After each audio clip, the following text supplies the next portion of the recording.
নৱ অসম নিৰ্মাণ আৰু পদধ্বনিক মই সঁচাকৈ কৃতজ্ঞতা অৰ্পণ কৰিছো। মই ছাত্ৰ ছাত্ৰীসকলৰ লগত আজি এটা সুন্দৰ মত বিনিময় অনুষ্ঠান কৰিলো।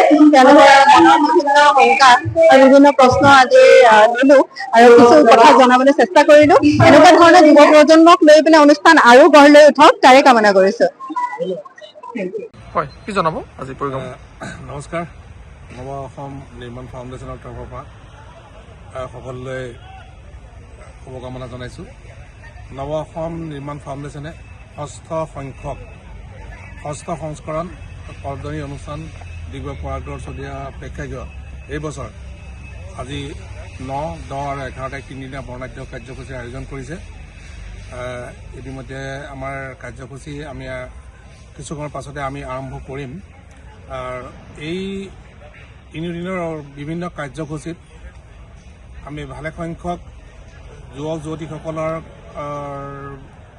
প্ৰতিভা বিকাশ আৰু অন্যান্য দিশত আগুৱাই যাবৰ কাৰণে যুৱকসকলক এটা সঠিক পথত গতিশীল কৰিবৰ কাৰণে নৱ অসম নিৰ্মাণ ফাউণ্ডেশ্যনে সদায় প্ৰচেষ্টা চলাই আহিছে আৰু পদধ্বনি তাৰে এটা বিশেষ অংশ হিচাপে বাছনি কৰা হৈছে আৰু এই পদধ্বনিৰ জৰিয়তে উঠি অহা প্ৰজন্মক এটা সঠিক দিশত আগবঢ়াই লৈ যোৱাত নিশ্চয় সহায় কৰিব।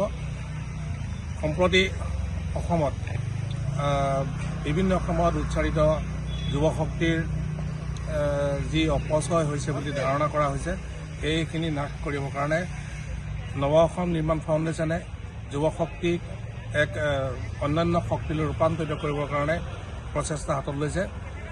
এই ডিগবৈ যি ষষ্ঠ সংস্কৰণ পদধ্বনি অনুষ্ঠানত ভালেসংখ্যক ইতিবাচক কাৰ্যসূচী লোৱা হৈছে। বিশেষকৈ যুৱক যুৱতী সজাগতা অনাৰ উদ্দেশ্যেৰে এগৰাকী বিশেষ ব্যক্তি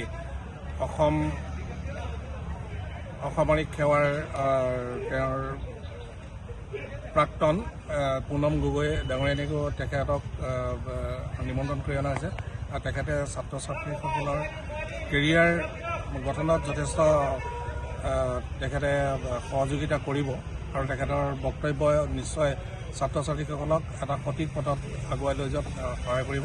আমি আশা কৰোঁ আচলতে ডিগবৈ পদধ্বনিৰ অনুষ্ঠানত ডিগবৈ সকলো শ্ৰেণীৰ ৰাইজৰ সহযোগিতা কামনা কৰিছোঁ আৰু আমাক এই যাত্ৰাত সকলোৱে সহায় কৰিব বুলি আমি আশা ৰাখিছোঁ। ধন্যবাদ।